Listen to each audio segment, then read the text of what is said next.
Iya. Oke, terima kasih. Saya menjawab atau menjelaskan? Oke, kalau menjelaskan begini dulu, Bung.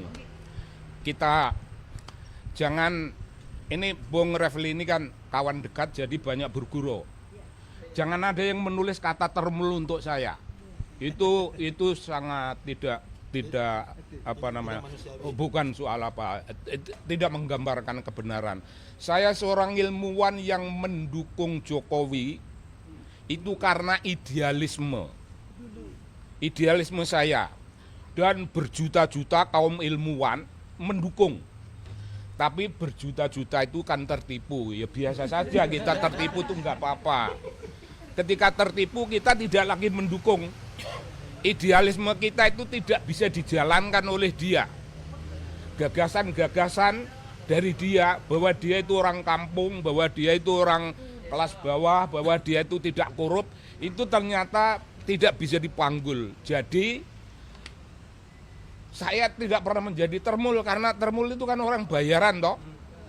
Masa aku dibayar yang ngedan? Enggak pernah. Bener tuh Refli Harun. Para ilmuwan itu semuanya tidak ada yang mendapat uang rokok. Rokok saja enggak dapat. Nah, sekarang itu deklarasi tingkat awal. Yang kedua, saya hadir di sini sebagai orang yang akan menjelaskan dunia keilmuan dalam bidang kebudayaan. Nah, yang dijelaskan itu metodologi penelitian. Itu akan saya gambarkan mulai dari datangnya inspirasi meneliti, sampai merumuskan proposal, sampai merumuskan instrumen penelitian. Instrumen penelitian ada dengan wawancara, ada dengan studi dokumen atau archive research, ada yang studi media. Studi media itu ada penting, itu bukan media berita pada umumnya, tapi itu kalau media menuliskan investigatif journalism atau investigatif report. Kalau report semacam itu bisa menjadi bahan penelitian. Itu spesifik. Jadi ada metode-metode yang diikuti, dan ada instrumen-instrumen yang mendukung metode itu. Itu begitu rupa sampai pada suatu pernyataan, wah data kita belum lengkap, maka kita harus melakukan, umpamanya tadi kita mulai dari wawancara, ya wawancara ulang, itu check and recheck. Kalau check and recheck itu masih juga belum menggambarkan kebenaran, itu dilakukan suatu wawancara mendalam untuk memperoleh keutuhan. Saya kira macam gitu. Jadi secara keilmuan saya akan pertanggungjawabkan bahwa yang dilakukan ini tidak ada sesuatu apapun, sekecil apapun yang menyimpang dari kaidah-kaidah keilmuan. Nah, kalau kaidah keilmuan ini sudah terjabar dengan baik, saya akan menjelaskan 3 tokoh ini dalam peran apa. Ini berbeda, saya punya wawasan kebudayaan, jadi kalau ilmuwan berhenti pada penjelasan metodologi sampai selesai urusan-urusan wawancara. Saya merasa perlu harus menjelaskan peran ketiga orang itu. Ketiga orang ini mewakili komunitas bisu dunia ilmu pengetahuan, komunitas bisu kaum intelektual, komunitas bisu warga masyarakat pada umumnya. Dalam urusan menyatakan kebenaran dengan segenap risiko, tidak terlalu banyak orang berani. Tapi 3 orang ini berani. Nah, mayoritas golongan akademisi, golongan ilmuwan, golongan intelektual, golongan aktivis, mayoritas itu orang yang sedang nyanyi sunyi orang bisu. Itu terminologi Pramudia Anantatur. Nyanyi sunyi orang bisu, mereka tidak, mereka ini oracle, mereka ini resi, mereka ini begawan, tidak ada keberatan mereka. Nah, yang dilakukan oleh mereka itu 3 tokoh ini sedang menjalankan apa yang namanya the role of intellectuals. Peranan kaum intelektual, ya peranan mereka ya begitu itu. Melakukan penelitian, untuk apa penelitian, Bung? Untuk menyampaikan suatu pesan dunia imajiner, tapi itu dunia ilmu, pesan namanya narasi, menyampaikan apa yang namanya risalah kebenaran. Tugas beliau ini menyampaikan risalah kebenaran kepada khalayak rame, mungkin untuk seluruh Indonesia, mungkin untuk dunia. Risalah kebenaran itu disampaikan karena tugas kaum ilmuwan seperti itu.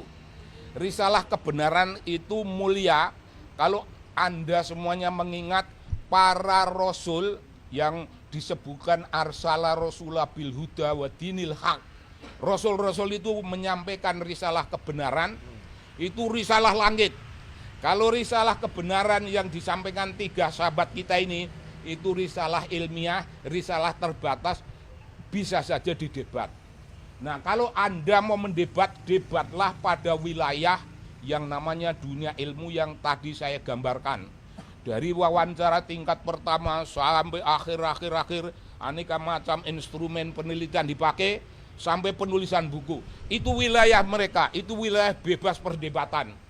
Tapi kalau orang memain-mainkan gosip, memainkan apa yang namanya kecemasan melalui media, itu ya boleh saja, ini zaman bebas seperti ini, tapi itu bukan wilayah perdebatan akademik, itu perdebatan omong kosong.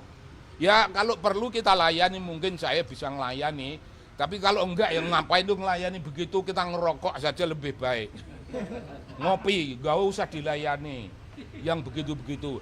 Jadi ingat, wilayah perdebatan beliau-beliau itu mulai dari inspirasi pertama untuk meneliti sampai ke selesainya penelitian, sampai ke selesainya penulisan. Apakah masih ada waktu saya? Silakan. Oh, kalau masih ada, saya ingin menjelaskan. Itu penjelasan ilmuwan, sekarang penjelasan budayawan. Tapi nanti habis pemeriksaan press conference lagi kita. Itu enggak masalah. Penjelasan dari perspektif kebudayaan, saya merasa perlu. Setelah beliau-beliau bisa melakukan deskripsi yang sifatnya analytical, deskriptif analisis terhadap hasil-hasil, terhadap fenomena lapangan yang terkumpul menjadi suatu body of knowledge, itu diperlukan kemampuan menulis. Kemampuan menulis itu namanya literary writing style, gaya penulisan sastrawi. Bung, itu penting sekali. Pertama, bagi saya yang belajar antropologi itu punya tradisi. Kalau mau menulis, orang-orang antropologi menulis kok kaku, itu belum dianggap. Jadi antropologi harus menulis dengan eloquent expression, langgam yang enak, langgam yang mudah dipahami oleh pembaca. Apakah itu hanya gaya penulisan antropologi saat ini? Oh tidak. Mulai abad 12-an, abad enlightened, itu di Eropa itu sudah ada sudah banyak orang yang menuliskan dunia ilmu dengan seni. Abad 19 sudah ada seorang ahli filsafat yang merumuskan pikirannya dalam bahasa seni. Itu jelas. Nah, dalam pikiran orang-orang semacam itu digambarkan mereka itu punya bengkel dalam diri masing-masing. Bengkel itu ada peralatan-peralatan, alat bengkel ilmiah itu saling meminjam dengan alat-alat bengkel kesenian. Dan karena itulah maka 7 menit lagi Pak buat Pak. Oh, kalau gitu nanti kita bisa sambung sesudah selesai. Nih, Oke. saya baru sampai bicara pada bengkel. Sekarang, wah, Bapak yang akan ganti berbicara. Ya, sisa ini terakhir ya pembicaraan BAP beliau itu dapat membebaskan RRT sebagaimana yang dia inginkan atau niatkan. Tapi selanjutnya silakan Kang Sobari, biasa dipanggil Kang sebenarnya. Ya, Kang Mas Sobari. Kang doang ya? Kang. Oh, Kang Muhammad Sobari untuk menyampaikan apa yang telah disampaikan, apa yang ditanyakan oleh penyidik tadi. Silakan. Ya, sini. Ya. Bismillahirrahmanirrahim. Assalamualaikum warahmatullahi wabarakatuh. Jadi sebutannya saya ilmuwan ahli bidang kebudayaan. Ilmuwan itu ahli dalam urusan metodologi karena saya pensiunan peneliti LIPI. Nah, saya menjamin di bawah sumpah bahwa penelitian Ibu Dr. Tifa, penelitian Dr. Rismon, penelitian Kanjeng Roy itu secara ilmiah dapat dipertanggungjawabkan dan saya menjamin tanggung jawab itu. Saya menjamin. Nah, beliau-beliau ini meneliti di suatu wilayah, namanya wilayah kebebasan mimbar akademik, wilayah kebebasan ilmiah.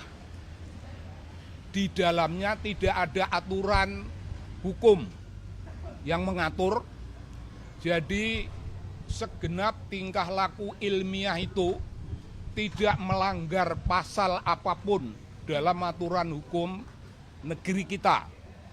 Bahkan mereka tidak melanggar aturan etik yang manapun, tidak melanggar aturan moral yang manapun, tidak. Mereka sedang menyampaikan risalah kebenaran untuk mendidik masyarakat Indonesia menjadi orang-orang yang pandai dalam bidang keilmuan. Mereka, tiga tokoh kita ini berbicara dalam peran sebagai the role of intellectuals. The role of intellectuals itu kecuali melakukan pendidikan keilmuan kepada masyarakat, beliau-beliau itu juga sebenarnya menjalankan peran keagamaan, menyampaikan pengetahuan mereka dalam batas apapun, mau disampaikan batas tertinggi itu tugas keagamaan, mencerdaskan, memandaikan masyarakat. Nah, tugas yang sedang mereka laksanakan dalam the role of intellectuals itu sebenarnya langsung atau tidak langsung itu memberi kritik pada masyarakat kita yang suka diam, memberi kritik pada kalangan intelektual yang juga diam karena tidak berani menyampaikan kebenaran, rata-rata macam gitu. Tidak berani menyampaikan kebenaran karena takut ada risiko. Tiga tokoh kita ini bukan orang-orang semacam itu. Mereka dalam perjuangan dunia ilmiah, kalau ada risiko, hadapi. Kenapa takut risiko? Nah, beliau-beliau semuanya orang yang bekerja di wilayah bebas aturan-aturan hukum tadi itu, namun dipanggil. Ada pasal-pasal yang dipakai untuk menuduhkan, itu pasal kebatilan. Pasal-pasal yang dipakai untuk menuduh itu tidak punya dasar karena tidak ada aturannya. Beliau-beliau bekerja di wilayah kebebasan yang saya sebutkan tadi. Jadi dengan kata lain, saya tidak cukup hadir di sini untuk menjadi sekedar saksi meringankan. Saya saksi membebaskan. Saya punya dalil kebudayaan berbeda dari dalil kawan-kawan lawyer yang memakai dalil hukum. Dalil saya, kita tidak usah nyalain polisi. Jangan. Polisi hanya instrumen. Paham ya? Polisi hanya instrumen. Instrumen itu onderdil yang digerakkan. oleh kekuatan yang lebih tinggi. Kita sudah mendengar tiap kali polisi berkata ini perintah atasan. Saya tidak ngarang, saya mengatakan mereka hanya onderdil, hanya instrumen, itu karena mereka sekedar menjalankan perintah atasan. Nah, saya menyorot atasan tertingginya. Atasan tertingginya yang bekerja di atas landasan hukum itu juga orang yang tidak memiliki dasar. Orang yang tertinggi di kepolisian pun instrumen mereka. Nah, apalagi saudara mesti tahu, hukum itu ilmu kulit. Hukum itu ilmu kulit. Kalau Anda mau berbicara dengan hukum-hukum fikih dalam Islam, itu bagian dari ilmu kulit. Karena bukan hakikat kebenaran. Nah, tokoh-tokoh kita ini sebenarnya sedang berbicara tentang hakikat kebenaran dan hakikat tentang siapa yang memusuhi mereka. Yang memusuhi mereka itu orang yang memiliki sakit megalomania, waham kebesaran, akan tetapi tingkah lakunya merunduk-runduk seperti orang yang rendah hati, seperti orang yang bijaksana. Dan karena itu para termul menganggap beliau itu wah orang yang bijaksana, orang yang murah hati. Malah ada yang berlebihan itu nabi ini mbahmu. Jelas itu. Nah, kalau saya bisa main drama sebenarnya, tapi apakah mungkin ini? Nah, orang yang waham kebesaran, orang yang megalomanik itu tadi, itu kalau ditanya, loh kok Bapak memusuhi orang-orang itu toh? Ya, mana saya tahu. Kok tanya saya? Nah, tanya siapa? Ya, ini urusannya Gibran. Loh kok urusannya Gibran? Ya ini rahasia Bu, rahasia. Ini rahasianya Gibran supaya melenggang. Terus ibunya bilang, tidak, itu ketua PSI itu, cangkeme bocor. Nah, PSI kan anakmu toh Bu. Bukan gue loh, si Ali, siapa gue? Ali Bajenet. Dia yang ngomong. Loh, dia ngomong apa? Katanya anakmu itu tidak terlawan, anakmu itu hebat sekali. Karena dia kan Pentium 3, jangan main-main. Oh begitu, tidak apa-apa Bu, tidak apa-apa. Tidak apa-apa itu apa? Sudah tak amankan. Nah, 3 tokoh ini, iya wis tak titip ke polisi. Nah terus yang ini Bajenet ini wis tak ganti. Loh, sudah diganti? Ya sudah, tapi belum. Siapa gantinya Pak? Gantinya ono, termulanyaran. Itu aja tanggung jawab saya itu. Betul Dok, cukup itu. Aduh Pak. Iya. Oke. Kalau ada yang menanya. Pertama, ada yang mau nanya dulu.